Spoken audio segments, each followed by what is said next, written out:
She took my hand, led me to the bedroom. Her grip firm like this was always the plan. My husband followed silent, watching the door close, the air thick with what was coming. Her lips found mine urgent, pulling me into her, no room for second thoughts. In New Orleans, Louisiana, I lay spent, body heavy, warm, tangled in sheets. Frank's fingers traced lazy circles on my hip, lingering like he wasn't ready to let go. I stretched against the pillow, aftershocks humming through me, raw and alive. After all these years, he still knew how to tear me apart. That I whispered voice, rough with satisfaction, was exactly what I needed. Frank chuckled, lips brushing my shoulder, soft but deliberate. Yeah, I turned, catching the lazy grin on his face, as wrecked as I felt. His hand slid lower, teasing, sparking a shiver as I pressed into him. Insatiable, I teased. His voice dropped low, dangerous, always. His hand slipped under the sheet, stirring heat between us, but then he paused. "I've been thinking," he said, voice soft, like he was slipping a knife into the moment. I groaned. "Here I thought you'd just go again." He laughed, breath warm on my ear. "Oh, I will." But first, his fingers traced slow patterns on my stomach. "You remember my new coworker, Ellen?" I blinked. "Yeah, the one you just started with." He nodded, voice lower, heavier. "She's open about liking women."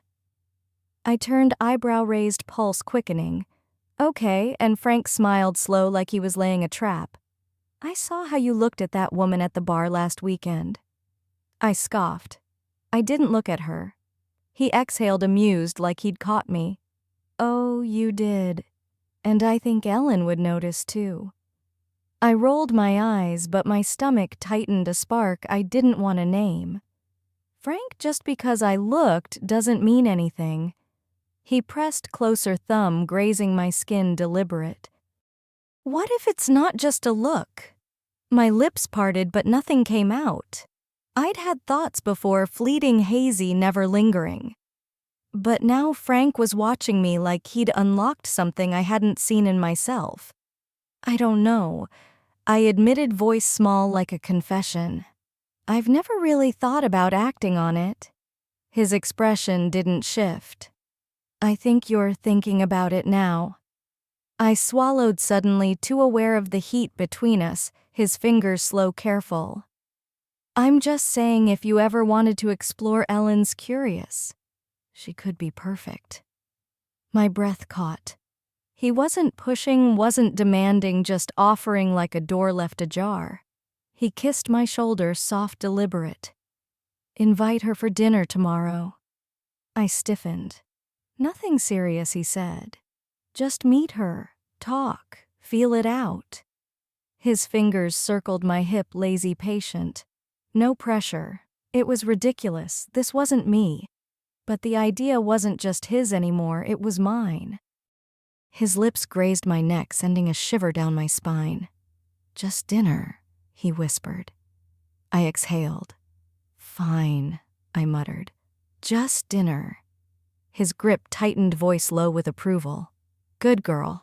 I rolled my eyes, but before I could snap back, he flipped me onto my back, his weight pinning me to the mattress. "Now," he said, lips brushing mine, "since I got you to agree, maybe I owe you." I gasped as his mouth trailed lower, teasing, reigniting the fire, my body arching into him, heat building deep again. Morning came, and his touch lingered, a dull ache in my muscles, a reminder of last night. I stretched under the sheets, still warm, still buzzing. A soft chuckle broke my haze. Frank stood at the bed's edge, shirt unbuttoned, sleeves rolled up, that smug smile on his face. "Feeling it, huh?" I groaned, burying my face in the pillow as heat spread through me. His fingers grazed my hip, teasing, pulling me from sleep. "You'll need it," he whispered. I looked up, heavy with sleep, but suddenly remembering everything, the conversation, the invitation, Ellen coming tonight. "I'm really doing this?" I mumbled. He leaned down, lips soft, deliberate on mine. "Dinner at 7. She's excited to meet you." The door clicked shut and he was gone. I told myself I wouldn't overthink it, but the hours blurred my hands, restless, moving from one task to another. I rearranged things that didn't need arranging, wiped down already clean counters, checked my phone more than I'd admit. The buzz under my skin never faded. By late afternoon, the house smelled of garlic and herbs warm alive. I leaned against the counter, fingers tapping, catching my reflection in the oven glass. Too plain, too obvious. I ran a hand through my hair, smoothed it, then messed it up again. The red blouse sat on the bed. I hadn't planned to wear it, but now the cool fabric slid over my skin, the neckline low enough to make me question myself. I caught my reflection again, and this time I saw it, the shift, the anticipation eating at me. The knock came, and my breath caught palms slick against my jeans. I opened the door. Ellen stood there, leaning against the frame like she had nowhere else to be. Dark jeans, fitted top, a lazy smile that felt like a dare. Her eyes swept over me, slow measuring, locking onto mine. "Well, aren't you lovely?" I opened my mouth, but nothing came out, my pulse hammering. Dinner started, but the air shifted thick, electric. Ellen sat across from me, easy, comfortable, one arm draped over her chair, fingers playing with her wine glass. She didn't do anything, not really, but I couldn't look away. "You cooked all this?" she asked, head tilted, smile knowing. I nodded, gripping my fork too tight. "Yeah." She grinned, lazy, confident. "Impressive." Frank leaned back, silent, watching, taking it all in, waiting. Ellen didn't look at him at first, her eyes on me, steady, unhurried. Then, casual like an afterthought, she glanced his way. "You always this quiet." Frank smirked, swirling his drink. "Just enjoying the view." She hummed, approving, turning back to me. Her fingers traced the base of her glass, slow, deliberate. "So tell me," she said, voice low. "Certain you ever been curious, or is this new?" My hand tightened around my glass, the stem cool against my fingers. Her lips twitched. "Got you." She was too confident, too sure, and the worst part, she wasn't wrong. She stood slow, like she was giving me time to catch up. By the time I did, she was beside me, close enough for me to catch the faint warmth of her skin, vanilla, maybe something sweeter. Her fingers grazed my jaw, tilting my face, her eyes searching. Nervous, I pressed my lips together, heart pounding against my ribs. She smiled, leaned in, and kissed me, slow, sure, no hesitation, the heat inevitable. I thought I'd pull back, but I didn't. She took my hand, led me to the bedroom, her grip firm, like this was always the plan. The door closed and she was on me, lips claiming mine, fingers working the buttons of my blouse. She didn't rush, didn't need to, every move confident, every touch deliberate, like she'd mapped this out. My blouse slipped off, falling soft to the floor, and before I could process, she guided me to the bed. The air thickened, heavy with unspoken want, her hands exploring her lips, lingering, drawing out every moment, making me crave more. My breath hitched as her fingers traced my stomach, teasing, testing, always just shy of where I needed her. My head fell back, body answering as she opened me up, slow, deliberate. Her touch deepened, coaxing, a shiver through me, a slow burn building in my core. My fingers twisted in the sheets, gripping something solid as the intensity climbed. Time blurred seconds and forever, and just as I was about to break, she pulled back, a soft sound leaving her lips, leaving me aching, wanting. She moved closer, her breath warm on my skin, lips, finding mine again, her taste lingering. She smirked, voice a lazy breath. "I could do this all night." I swallowed, still catching my breath.